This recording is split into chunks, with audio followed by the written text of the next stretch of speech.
So, before we begin our lesson today, let's pray together. Let's pray, begin.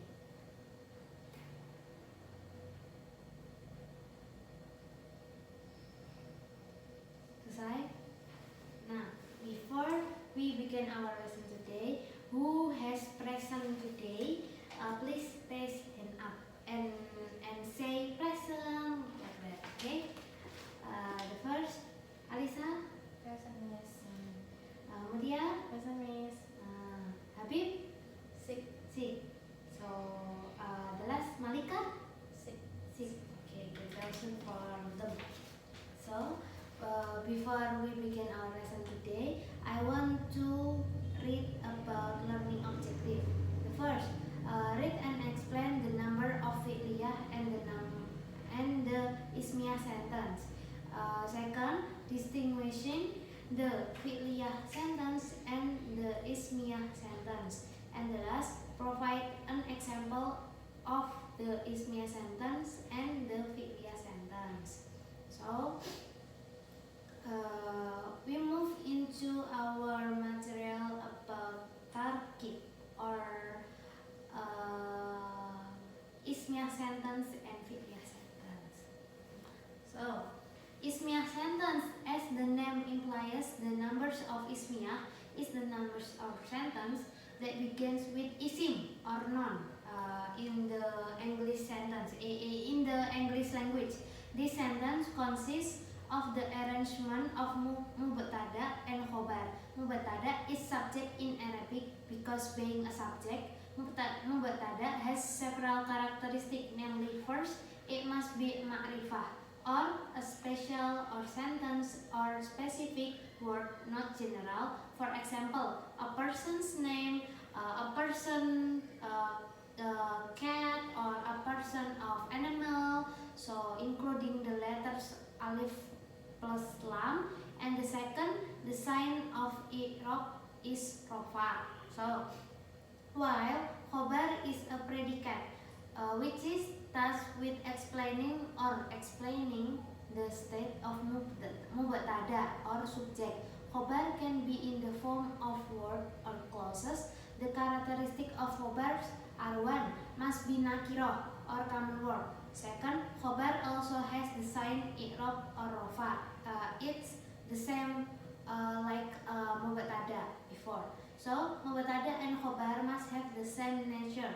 When the mubtada is muzakkar, then the khobar must also muzakkar. And between mubtada and khobar must also be both mufrad, saniyah, or plural. Plural itu jamak artinya.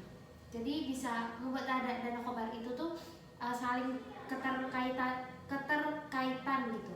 Kalau misalkan mubtadanya itu mufrad, ya kan? Mubtadanya mufrad, itu juga yang si khobarnya itu harus mufrad. Mufrad itu apa artinya? Mufrad itu artinya tunggal gitu, diri sendiri gitu. Terus kalau yang tasnya itu artinya ada dua gitu, maksudnya jumlahnya ada lebih dari satu gitu. Terus kalau jumlahnya lebih dari satu atau dua, itu disebutnya plural. Plural itu jamak, jadi banyak gitu, nggak cuma satu atau dua, jadi bisa 3, 4, bahkan 10 dan lain-lainnya kayak gitu. Terus example about ismiyah sentence. First is Zaidun qa'imun. The meaning is Zaid stand up. Maksudnya Zaidun qa'imun. Nah, di sini tuh mubtada sama khobarnya itu si Zaidnya itu mubtada sebagai subjek karena kan namanya apa? Nama orang, the name is people, itu Zaid. So the predikatnya itu nggak ada fiil ya. No, there is an verb in here. Nggak ada fiil, jadi dia tuh Zaid berdiri gitu. Jadi yang qa'imunnya itu khobar. Makanya disebut jumlah ismiyah karena ada mubtada dan khobar, sesama isim gitu. Sesama kata benda, bukan si Zaidnya itu melakukan sesuatu gitu, bukan. Itu perbedaannya tentang ismiyah sentence. So the second is the air is clean. The air is clean is al-jawu nakiyun. Nah, al-jawunya itu apa? Mubtada, dan nakiyunnya itu khobar gitu karena predikatnya. Terus earth is round. Al-ardu mustaqdirun. Mustaqdiratun gitu. Nah, si al-ardnya itu mubtada, yang mustaqdiratunnya itu khobar, like that, something like that. So the third is the lion is a wild animal. Al-asadu hayawanun muftarisun. So the formula of making ismiyah sentence is subject plus predicate, like that. So in the Arabic language, it's like isim with isim, or mubtada and with khobar, like that. So the example, please repeat after me, yes, about ismiyah sentence. Zaidun qa'imun. Zaidun qa'imun. Irfa'na saut. Please sautul kabira. Apa namanya? Zaidun qa'imun. Zaidun qa'imun. Al-jawu nakiyun. Al-jawu nakiyun. Al-jawu nakiyun. Al-jawu nakiyun. So the last, al-asadu hayawanun muftarisun. Al-asadu Al-asadu hayawanun muftarisun. Al-asadu Hayawanun muftarisun. Coba repeat apa dulu? Al-asadu hayawanun muftarisun. Al-asadu hayawanun Muftarisun. Okay, tayyib. So, Miss want to explain about fi'liyah sentence. The fi'liyah sentence is the sentence that begins with fi'il or verb. The same as the name, this sentence is usually composed of fi'il or verb and fa'il subject. So, fi'il or verb here is usually in the form of fi'il madi or past verb, but you can also use fi'il mudhari', which is being done, being today, being done. And fa'il or subject in the number of fi'liyah can be seen or dohir in the Arabic language, or usually marked with the name of a person or an object. Can also be invisible or domir, or usually the number of fi'liyah with this invisible fa'il or subject in the middle of the paragraph, because the domir is already mentioned at the beginning of the paragraph. So I want to explain in the Indonesian languages. Sorry. Di sini jadi fi'liyah itu terdiri dari kata kerja dan subjek. Jadi yang ismiyah in the past, our lesson today, our lesson in the past, ismiyah sentence itu begins from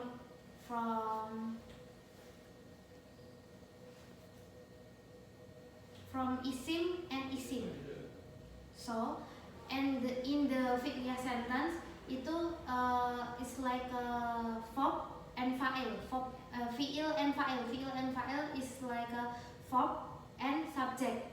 Subjectnya itu is like a name of people, name of animal, name of benda atau sesuatu kayak gitu. So, and the verb itu kata kerja. Kata kerjanya tuh seperti kita melakukan, orang melakukan sesuatu, hewan itu memakan sesuatu, dan lain-lain gitu. So, that's it. Definition about fi'liyah sentence and example about fi'liyah sentence. First is koma Zaidun. Koma Zaidun, the meaning is Zaid has stand up. In ismiyah sentence, they are different because in the ismiyah Zaid stand up, not Zaid has stand up, gitu. Yang artinya kalau di ismiyah sentence itu Zaid berdiri gitu. Nah, tapi kalau di fi'liyah sentence si Zaidnya itu telah berdiri karena Zaid has stand up, karena ada kata has-nya gitu. has-nya itu, jadi di fi'liyah itu bisa dikatakan sebagai fi'il madi karena dia memiliki objek has or have or was or were, atau bisa digunakan di dalam fi'il mudhari'. Fi'il mudhari'nya itu like we pakai kata kerja with the verb is, are, atau on gitu. So the second is duriba zaidun. Duriba zaidun ini the meaning is Zaid is beaten. Beatennya itu maksudnya di sini si Zaidnya itu sebagai objek, is like a object, and the duriba is like a verb. Verbnya itu because duriba itu from the word of dorobaya daribu, duribun itu fi'il madi. Fi'il madi itu the past word, past sentence. Fi'il madi itu past verb yang udah pernah Zaid lakukan gitu. Makanya itu the meaning is Zaid is beaten, was beaten. Was beaten itu Zaid sudah memakannya. Memakan apa? Nah, di sini tidak dikasih tahu. Boleh dikasih tahunya ntar kalau ditambahin pakai maf'ulun bih or subjek yang lainnya. Memakan ikan, duriba zaidun, apa kayak itu. Atau duriba zaidun al khinzir itu, atau al kalbu. Duriba zaidun al kalbu itu artinya Zaid telah memukul anjing itu gitu. Terus the first example, the word koma as a fi'il when view from the point of view of the time, then the fi'il is fi'il madi, already done or already have explained. And when view in the term of time, this fi'il is fi'il commons verbs that don't need an object, well the word zaidun because it's fa'il or subject. Both are included in the sentence because it composed of fi'il or verb and fa'il subject, even though it is only 2 words. So the second example is the word of duriba. This is Miss wants to explain about the detail about the meaning or example fi'liyah sentence. So the word duriba from the sentence duriba zaidun becomes fi'il, which is the type of fi'il is fi'il majhul or a verb that doesn't mention the perpetrator or passive verb or the past verb or fi'il madi. So therefore the word zaidun is called naibul fi'il or substitute subject. So if translate into Zaid hit the dog or the mouse, something like that gitu. If we add this subject to an animal gitu. But in the fi'liyah sentence only enough for duriba zaidun. For the example above, it is number of fi'liyah because it start with fi'il or verb gitu. Jadi perbedaan dari ismiyah sentence dan fi'liyah sentence itu, kalau ismiyah sentence itu tentang isim dan isim. Isim dan isim itu with noun and noun gitu, kata benda itu. Tidak ada no one has do something or has done something before it like that. So in the fi'liyah sentence it's like people have done something or do something gitu. Do somethingnya tuh because the people has do something like cooking or eating or drinking, something like that. So before we end our lesson today, I want you to repeat after me about example fi'liyah. Okay? Example fi'liyah sentence. So repeat after me. Qoma zaidun.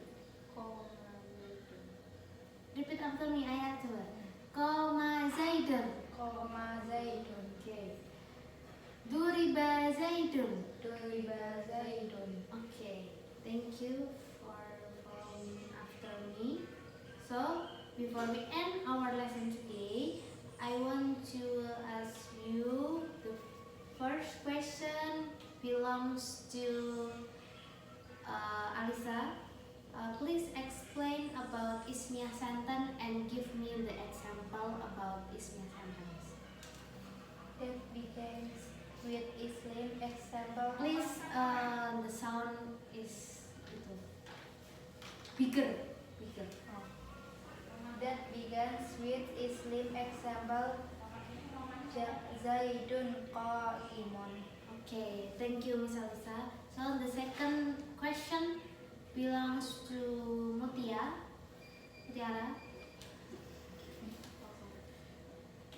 Explain about fi'liyah sentence and give me the example about fi'liyah sentence. The sentence begins with fi'il. Example, koma zidun. Koma Zidun. Zadun. Zaidun. Zaidun. Okay, thank you. Never mind.